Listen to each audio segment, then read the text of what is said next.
செல்ல குழந்தையே, உன்னை அளவைத்து சென்ற உறவு இப்பொழுது மீண்டும் உன்னை தேடி வந்து கொண்டு இருக்கிறது. என் தங்கமே, இப்பொழுது சொல்ல வந்திருக்கின்ற இந்த விஷயம் உன்னுடைய வாழ்க்கையில் நீ எதிர்பார்த்து நின்று கொண்டு இருந்த அந்த சந்தோஷம் மீண்டும் உன்னிடத்திலே வரப்போகின்றது என்பதைத்தான். என் தங்கமே, உன்னுடைய வாழ்க்கையில் நீ பட்ட கஷ்டங்கள் எல்லாமே இன்று முடியப் போகின்றது. உன்னை அளவைத்து விட்டு மாய வலையில் சிக்கிக்கொண்ட அந்த உறவு இப்பொழுது மீண்டும் உன்னை தேடி வரப்போகிறது. இந்த விஷயத்தை நீ யாரிடமும் சொல்லாமல் தனிமையில், ஏனென்றால் ஏற்கனவே அதிகமாக உளைச்சலில் இருக்கின்ற உன்னுடைய அந்த உறவு மேலே வேதனைகளை அனுபவிக்க கூடாது. அவர்கள் மனதில் என்ன இருக்கின்றது என்பதை வேறு யாரிடமும் நீ தெரிவிக்க கூடாது. இவையெல்லாம் உனக்குள் மட்டுமே இருக்க வேண்டிய ரகசியம். கஷ்டப்படும் பொழுது எல்லோரிடத்திலும் சொன்னால், எனக்கு வாழ்க்கையில் சந்தோஷம் வரும் பொழுது எல்லோரிடமும் சொல்ல வேண்டாம் என்று என் குழந்தை நீ கேட்கலாம்.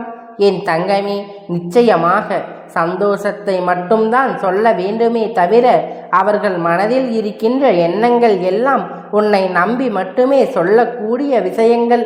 அதனால் அதை நீ யாரிடத்திலும் பகிர்ந்து கொள்ள வேண்டாம். இருவருக்கும் இடையில் சில ரகசியங்கள் எப்பொழுதும் அவசியம். ரகசியங்கள் காக்கப்பட வேண்டிய இடத்தில் நிச்சயமாக காக்கப்பட வேண்டும் என்பதை மறந்துவிடக்கூடாது. என் தங்கமே, அந்த உறவானது மாய வலையில் சிக்கியதற்கு என்ன காரணமாக இருக்கும் என்று என் தங்கம், வாழ்க்கையில் எல்லோரிடமுமே ஒரு கடினமான சூழ்நிலை வரும். அந்த பக்கம் கால் வைக்காமல் இந்த பக்கம் கால் வைக்காமல் என்று அவர்களின் மனநிலை தடுமாற செய்யும். யாரோ ஒருவர் அந்த நேரத்தில் சரியான முடிவெடுத்து தன்னை காப்பாற்றி கொள்கின்றார்களோ அவர்கள் வாழ்க்கையின் பிழைத்து கொள்வார்கள்.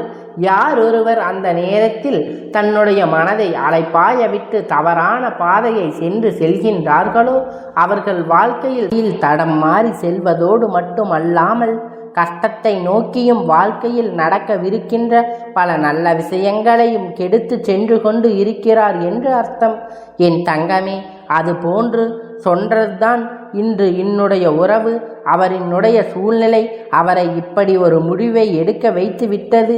நீ அழுகிறாய் என்பதில் கூட அவர்களுக்கு அந்த நேரத்தில் எந்தவிதமான வருத்தங்களும் வேதனைகளுமே இல்லாமல் தான் இருந்தது. அந்த சூழ்நிலையில் அவர்கள் எடுக்கின்ற முடிவுதான் அவர்களுக்கு சரி என்று தோன்றியது. ஆனால் அதுதான் உன் வாழ்க்கையை பாதிக்கப்படும், உன் எதிர்கால கேள்விக்குறி தடுமாக்கப்படும் என்று அவர்கள் நினைக்கவில்லை. அன்று அவர்கள் சரியான முடிவினை எடுத்து இருந்தால் இத்தனை கஷ்டங்களை நீ அனுபவிக்க இருக்க மாட்டாய்.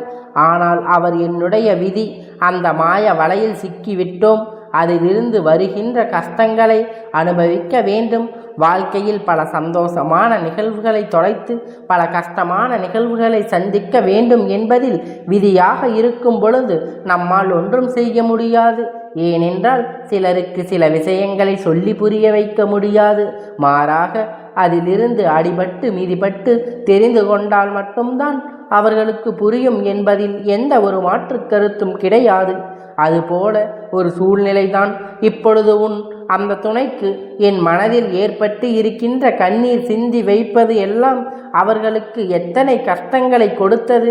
அத்தனை கஷ்டங்களையும் தான் மற்றவர்களுக்கு கொடுத்தது என்று அன்று அவர்கள் சிந்திக்காமல் எடுத்த முடிவுதான் இன்று அவர் சிக்கிய மாய வலையின் கஷ்டங்களை அனுபவித்து வெளியில் வருவதற்கான முயற்சிகளை இப்பொழுது செய்து கொண்டு இருக்கின்றார்கள். என் தங்கமே, இந்த மாய வலையில் சிக்கியது எப்படி, யாரிடம் சிக்கினார்கள், இப்பொழுது வெளிவர முடியாமல் தவித்து நிற்பதற்கான காரணம் என்னவென்று உன் அப்பன் நான் சொல்கின்றேன். என் தங்கமே, வாழ்க்கையில் சில நேரத்தில் நம் எதிர்பார்த்த அளவிற்கு மாற்றங்கள் வந்து சேரும்.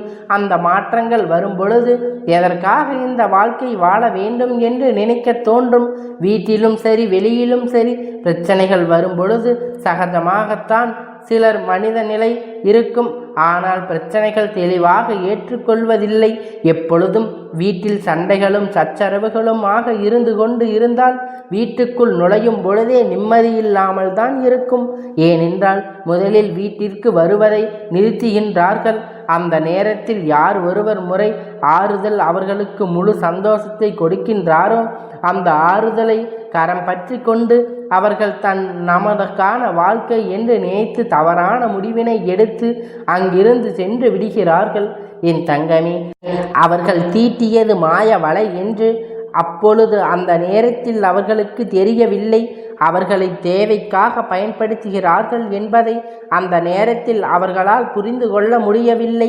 என் குழந்தையே, அந்த நேரத்தில் அப்பேற்பட்ட சூழ்நிலையில் ஏற்படும் பொழுது அதை சரி என்று ஏற்றுக்கொண்ட பின்னர் அதிலிருந்து மீள முடியாமல் தவித்து நின்று கொண்டு இருக்கின்றார்கள். அதற்கு காரணம் என்ன தெரியுமா? அந்த மாய வலைக்குள் சிக்க வைத்த சுற்றி நடந்த சூழ்ச்சிகள் இவையெல்லாம் என்பதை புரிந்து கொண்ட பொழுதுதான் செய்தது எத்தனை பெரிய தவறு என்பதில் அவர்களுக்கு புரிய வந்தது. என் தங்கமே, எத்தனை தான் புரிய வைத்தாலும் மீண்டும் மீண்டும் தவறுகளை செய்வதற்கு வாய்ப்பு கிடைத்தால் அதனை செய்ய விட வேண்டும் என்று நினைப்பது மனிதனுடைய இயல்பு அல்லவா? அந்த இயல்பான விஷயத்தில்தான் சிக்கிக்கொண்டு உன்னுடைய துணை இப்பொழுது அதிலிருந்து மீண்டு வருவதற்கு உன்னுடைய உதவியை எதிர்நோக்கி காத்து கொண்டு இருக்கின்றார்கள். அவர்களுடைய எண்ணம் எதுவென்று இந்த வாழ்க்கை எத்தனையோ கஷ்டத்தையும் நஷ்டத்தையும் பார்த்து விட்டோம், இனிமேலாவது சந்தோஷமாக இருக்க வேண்டும் என்றுதான். ஆனால் தன்னுடைய வாழ்க்கையில் இருக்கின்ற உண்மையான சந்தோஷத்தை தொலைத்துவிட்டு மாய வலையில் சிக்கி கொண்டதனால் அங்கு அவர்களுக்கு கிடைத்த மனவேதனை ஏராளம். அதிலிருந்து மீண்டு வர நினைக்கும் பொழுதுதான் உன்னிடத்தில் பேச வேண்டும் என்று ஆசைப்பட்டு அவர் மனதில் உள்ள அத்தனை ரகசியத்தையும் என்னிடத்தில் கொட்டி தீர்க்கின்றார்கள். அவர்கள் சொன்ன விஷயம் என்ன தெரியுமா? இது போன்ற தவறுகளை செய்து விட்டேன், இது போன்ற விஷயங்களை செய்து விட்டேன், நான் செய்தது எத்தனை பெரிய தவறு என்று என்னால் உணர முடிகின்றது. நான் செய்ய தவறு நிச்சயம் எனக்கு வாழ்க்கையில் மன்னிப்பு கிடையாது.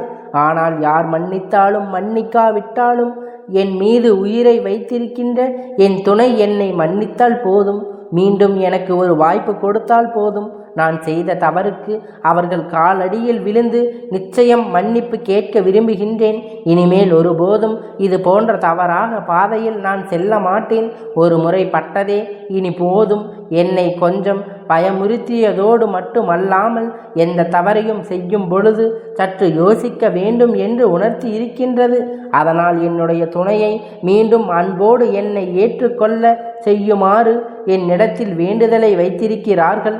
என் தங்கமே, அவர்களுடைய வேண்டுதல் நியாயமானதாக தோன்றுகின்றது. ஆனால் அப்பன் மனதுக்குள் ஒரு சிறு உறுத்தல் மட்டும் இருந்து கொண்டு இருக்கின்றது. எந்த ஒரு சூழ்நிலையில் இவர்களை பற்றி எந்த ஒரு கவலையும் இல்லை என்று நினைத்து கொண்டுதான் தேடி வந்த வாழ்க்கையை தன் பெரிதாக கிடைத்து இருக்கின்ற அந்த அற்ப சந்தோஷத்தை பெரிது என்று உன்னை நாடி காத்து கொண்டிருந்தவளை விட்டு விட்டு சென்றவர்கள் மீண்டும் உன்னை தேடி வந்தால் அந்த பழைய அன்பினை கொடுத்தாலும் அவர்களின் மீது நம்பிக்கை அதிகமாக வைக்க வேண்டாம். எப்பொழுதும் அதற்காக சந்தேகத்தோடு பார்க்க வேண்டாம். இனிமேல் இந்த வாழ்க்கை என்ன கொடுத்தாலும் அது சந்தோஷம் என்கின்ற மனநிலையில் நீ வாழ்ந்து விட்டால் போதும். என்ன நடந்தாலும் அது உன்னை பெரிதாக பாதித்து விடாது. அதனால் என் தங்கமே, இந்த வாழ்க்கை மீண்டும் முன் தெளிவாக முடிவோடு அதனை சரியாக எந்தவித எதிர்பார்ப்பும் இல்லாமல் ஏற்றுக்கொண்ட வாழ்க்கையை உனக்கு எப்பொழுதும் சிறப்பாக இருக்கும். என் செல்ல குழந்தையே, இந்த அப்பனுடைய ஆசீர்வாதம் எப்பொழுதும் உனக்கு முழுமையாக கிடைத்து கொண்டே இருக்கும். கந்தா போற்றி, கடம்பா போற்றி, கதிர்வேலா போற்றி, ஆறுபடை வீடு கொண்ட முருகா போற்றி.